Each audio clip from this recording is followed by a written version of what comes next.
Hey everyone. So, you know how scaling a company is supposed to be like the dream, right? Mm-hmm. But then you hear all this advice about how to be a real CEO, Yeah. and it just feels off. Right. Like you're being told to become someone you're not. Yeah. Well, get ready for a wild ride because today's deep dive is all about why that gut feeling might be onto something. I think what's so interesting here is we're looking at this idea of founder mode, not from some theoretical business textbook, Right. but from an article inspired by Airbnb's Brian Chesky, Oh, wow. a CEO who actually lives and breathes this stuff. Exactly. We're diving into this piece written by Paul Graham. Okay. He was at an event at Y Combinator, which, for you listeners new to the startup world, Mm-hmm. is basically a breeding ground for some of the biggest names in tech. So when these guys talk about scaling companies, people listen.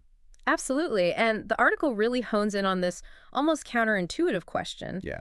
Why are so many successful founders told to lead in a way that just feels wrong to them? It's like they're handed the keys to the sports car, but then someone's telling them how to drive it, Right. except they've never actually been behind the wheel themselves. Exactly. And what's fascinating is that Chesky himself admits he initially followed all the typical advice. Uh, Delegate hire execs, step back, and it almost destroyed Airbnb.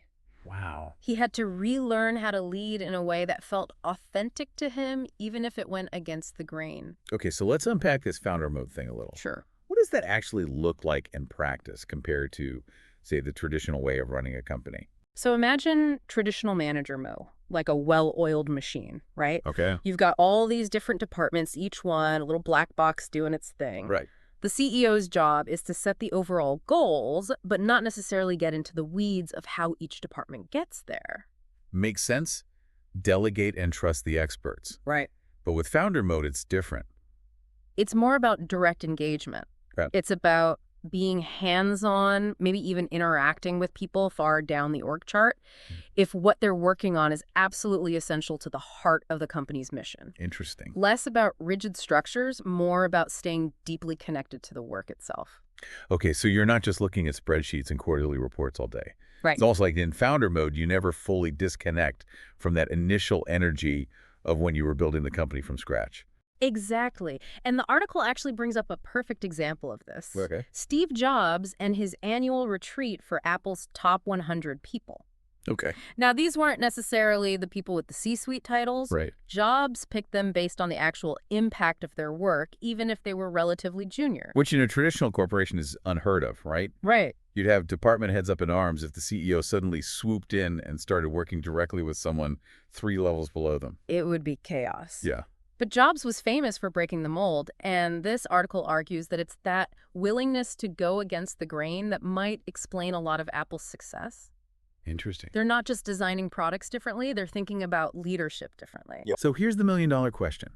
If this founder mode is so effective, why are so many founders being told to do the opposite? Yeah. The article doesn't hold back, saying that standard management advice, while well-intentioned, can be downright disastrous, especially for these founder-led companies. Oh. There's even that line about hiring professional fakers who end up running the company into the ground. And there's a reason for that strong language. Yeah. Think about it, a lot of the time, executives who excel in big companies are really good at one thing, Okay. making their boss happy. Oh, interesting. They know how to manage up, even if it means prioritizing short-term wins over the founder's long-term vision for the company. So a founder who's moved into that manager mode of delegating and detaching might actually be more vulnerable to that kind of manipulation, even if the execs aren't intentionally trying to be malicious. Right. It's just the system rewarding a certain kind of behavior. Precisely.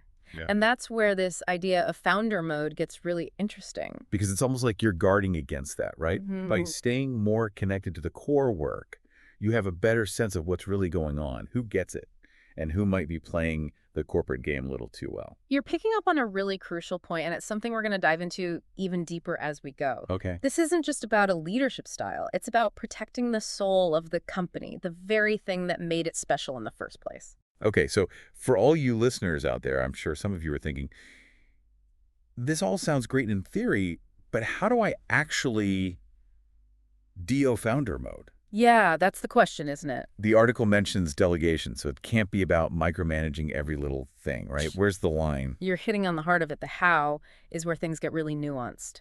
And the article doesn't pretend to have all the answers. Right. It even emphasizes that there's no one-size-fits-all approach here. So it's not like downloading the latest productivity app, Right. install, and suddenly you're in founder mode. Not quite. It's more like developing a muscle. Okay. This intuition for when to trust your gut, even if it means throwing out the management textbook. Interesting. It's about constantly adapting based on your company's specific needs, your team's strengths, even the particular situation you're facing. So if there's no magic formula, how do you know you're doing it right? That's where that self-awareness comes in. Okay. You have to be honest with yourself about what you excel at as a founder and where you need to rely on your team's expertise. It's knowing when to dive into the details and when to step back and trust the process you've put in place. Which honestly sounds like a constant balancing act, right? Especially as your company grows, the stakes get higher, the decisions get tougher. You don't want to be that founder who's still micromanaging the font on the website when there are bigger fish to fry. Exactly. But on the flip side, you also don't want to lose sight of the details that truly matter. Those small things that might seem insignificant to others, but are actually crucial to your company's identity. It's almost like this article is giving permission to those founders who've always felt a little different, a little too hands-on for the traditional corporate world. Yeah. Like, hey, maybe those instincts you have aren't a bug, they're a feature. It's about reframing how we view leadership, especially in these founder-led companies. Yeah. What if instead of trying to fit into a mold, founders were encouraged to embrace their unique style and develop that founder mode intuition? Okay, I have to jump in here because there's another side to this that I find both encouraging and a little worrying.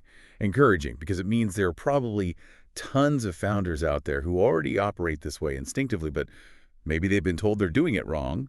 Right. But worrying because just like any successful model, people try to copy the what without understanding the why. Exactly. Not every founder is Steve Jobs, and not every hands-on approach is created equal. Exactly. We need to be careful about glorifying any one approach as the right way. Right. The key takeaway here is that discernment is key.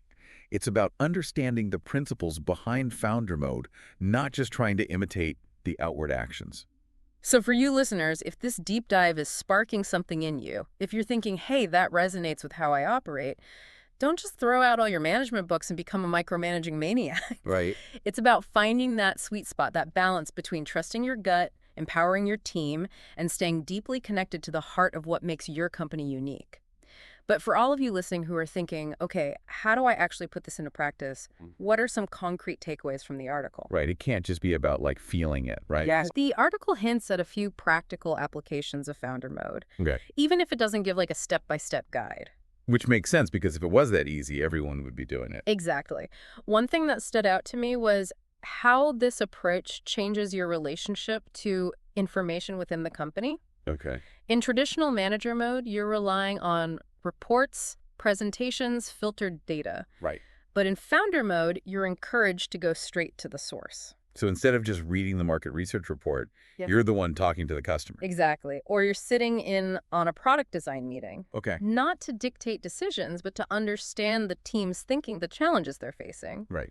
You're getting your hands dirty, but it's about staying connected to the pulse of the company. Okay, so that's one practical thing. Yeah. What about the whole delegation dilemma? If you're not supposed to micromanage, but you also don't want to be completely hands-off, Right. how do you decide what to get involved in? I think that's where that like founder intuition comes into play. Okay. It's about asking yourself, what are the things that only I, with my understanding of this company's DNA, can really impact? So it's not about delegating tasks. It's about delegating responsibility for the things that don't require that unique founder perspective. You got it. It might be making a key hire shaping the company culture. Right. Or even just communicating the long-term vision in a way that inspires the team. Those are things that can't easily be outsourced. Which, let's be honest, can still feel overwhelming, right? Yeah. Even if you're delegating 80% of the day-to-day stuff, the remaining 20% can be make or break for the company. Absolutely. And that's why this founder mode approach isn't for the faint of heart. Right. It takes a certain kind of resilience, a willingness to stay deeply engaged, even when the company is growing beyond what you ever imagined. It's interesting, though, because it also feels like this approach could be incredibly empowering for the team. Oh, absolutely. Like, wow, the founder actually cares about this stuff.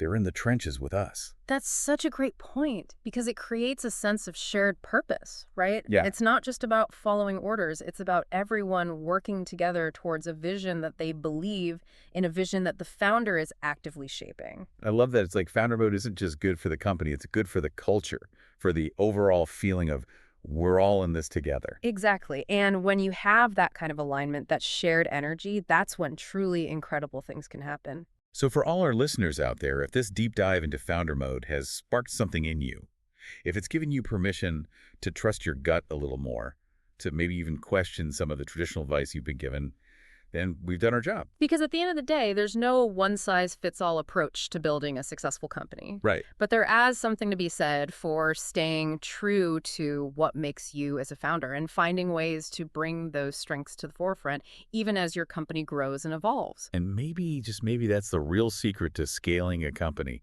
Not by trying to become a different kind of leader, but by embracing the kind of leader you already are. And building a team that supports and amplifies those strengths. Couldn't have said it better myself. So as you go about your week, maybe even as you're facing those tough decisions, those moments where the conventional wisdom just doesn't feel quite right, remember this. Mm-hmm. Sometimes the most unconventional approaches lead to the most extraordinary results. And sometimes the best advice is the advice you give yourself. That's it for this deep dive.